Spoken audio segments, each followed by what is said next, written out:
everyone. My name is Stephanie Spilka, and I'm the host of the Tech Incubator at Queen's College interview series. Today, I'm joined by Sanni, who is the CEO and founder of Dollaride, which is a company that brings back the idea of the dollar vans in order to assist underrepresented communities in New York City in regards to public transportation. Welcome, Sue. Thank you so much for joining me today. And I'd like to start by asking you, can you give me some background on yourself before you got into your business and what led you to choose the rideshare technology field? Well, I grew up in New York City. I'm a New Yorker through and through. Growing up in East New York, Brooklyn, and then also living in Jamaica, Queens, I was really exposed to the challenges of living in a transit desert. In both of those areas, I frequently had the experience of, having to walk 20 to 30 minutes to the nearest subway, or waiting an inordinate amount of time for the nearest bus, just to go to school or to go to a hospital or to visit friends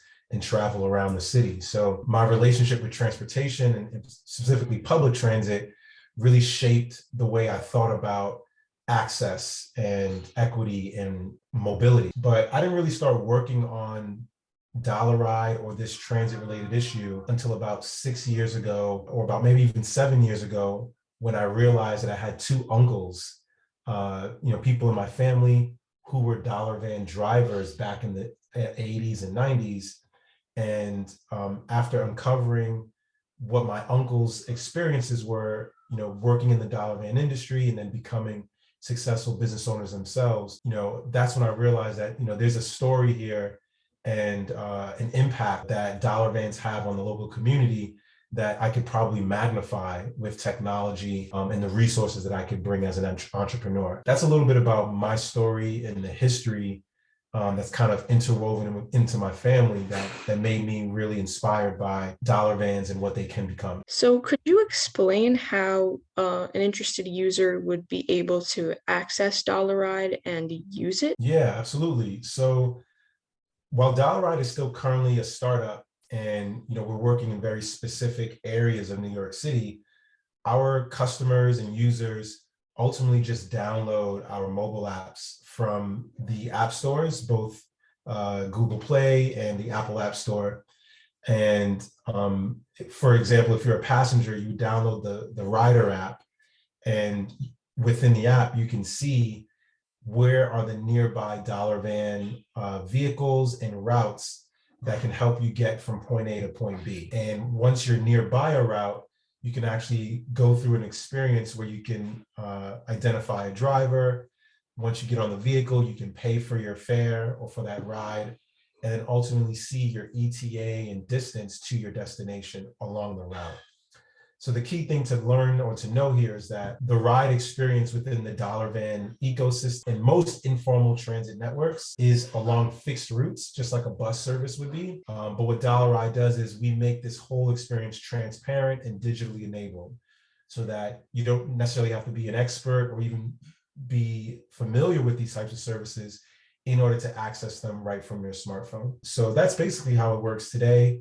What routes do you serve right now? Currently, we're only serving routes in Jamaica, Queens. We have one route where we've actually created that route from scratch. And then we're also supporting 4 other routes that have been existing in the dollar van ecosystem and in New York for about 30 years. And then in Brooklyn, there's a whole network of over 100 drivers that we consistently work with and talk to and learn from in order to activate the routes that have been existing in Brooklyn for about 30 years. So Dollaride is currently in this phase where we're really actively engaging the local network of drivers and the community of passengers who've been patrons of this style of service for decades. And through that engagement, we're learning how to best recreate and support this experience through technology. We're kind of moving slowly in order to move more quickly in the future. Before I mentioned, does Dollaride have a more specific mantra or a tagline that you use to kind of promote yourself? A mobility company for communities that are underserved by, and again here, the concept is that there are areas that have been disinvested when it comes to public transit infrastructure. And as a result, transit deserts make it harder for people to get access to schools, to jobs, to opportunities. And and other resources. So, we are a company that is fighting that particular challenge and creating infrastructure so that dollar vans and other private operators can essentially bridge the gaps between these transit deserts and the public transit infrastructure. And I absolutely agree.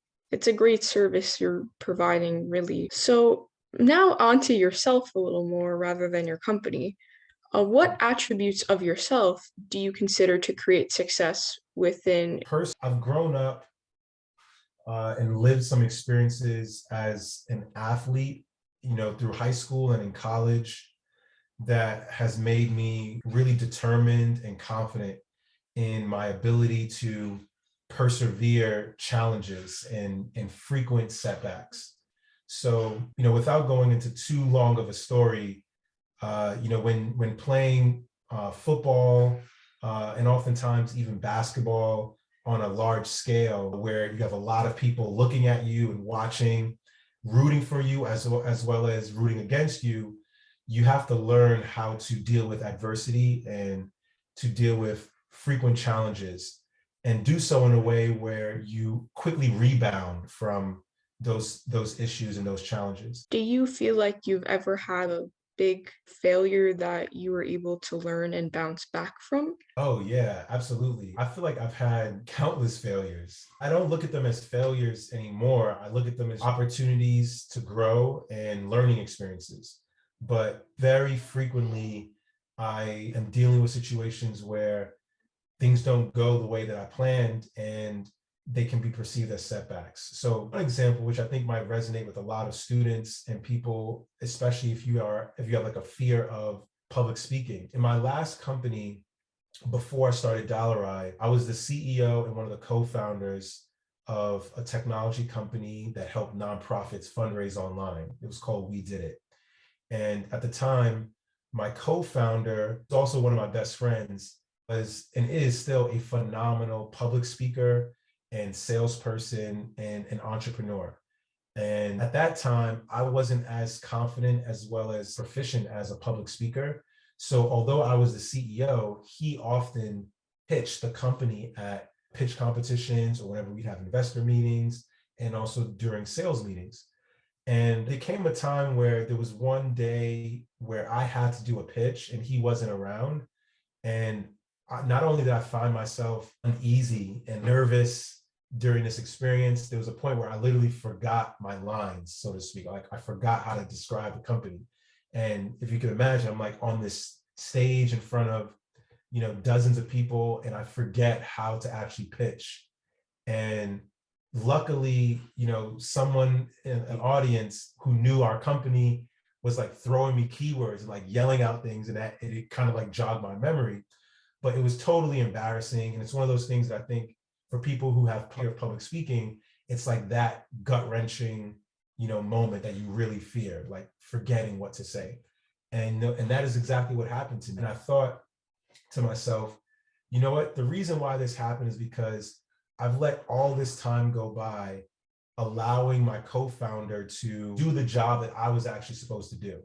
And after that point, I decided that I had to take responsibility for myself and for our business and even for our partnership. And I made it a point to take public speaking more seriously and to practice way, way more often than I did so that I would never be in that position again. And, luckily for me, I was working side by side with one of the best people that I knew in public speaking and in sales, so I could learn. But I ultimately just took self-responsibility in that situation. And I think because of that, I'm now a much more confident public speaker. And I look at these opportunities as really like opportunities, as opposed to like something to fear. So that's a moment I think of like absolute failure and something I was afraid of, but something that I think I've learned from too. I think that's a great lesson for everyone listening as well. My final question for you, and the reason you're here today, is because you're connected to the Tech Incubator at Queens College. So, what is your relationship with us? So for one, Queens College has been an amazing supporter of Dollaride. And it all started with me participating in Pitch Fest about 3 years ago. So the incubator had an annual Pitch Fest competition where I was one of the three winners. And since then, I've had an increasingly more engaging experience as part of incubator family. One, I've participated in Pitch Fest and all the mentorship and meetings and workshops that have come as going through that experience. But then every so often, at least several times a year, I'll reconnect with Ing and other people who work at the incubator just to share feedback as well as updates on where Dollaride is and what we're doing. And usually someone from the incubator will make me aware of other resources and things that can help me build the company. So like I think this constant back and forth of check-ins and also just following along through the newsletter has allowed me to stay connected to the college and the resources coming out of the incubator. I also currently have a contract with Queens College through Dollaride, where we provide transportation services to the Knights Table mobile pantry program. So at the Office of Student Affairs, they've hired Dollaride to provide transportation, help some faculty members distribute groceries and food and things like that to students on campus and off campus. This is the relationship that I had with the college, starting from just participating in the pitch, but now leading to actually working with the school as a vendor and hopefully bigger and better things throughout the CUNY system. It's been a great relationship so far. We're so happy we were able to help you and that you're now able to give back to Queens College community as a whole too.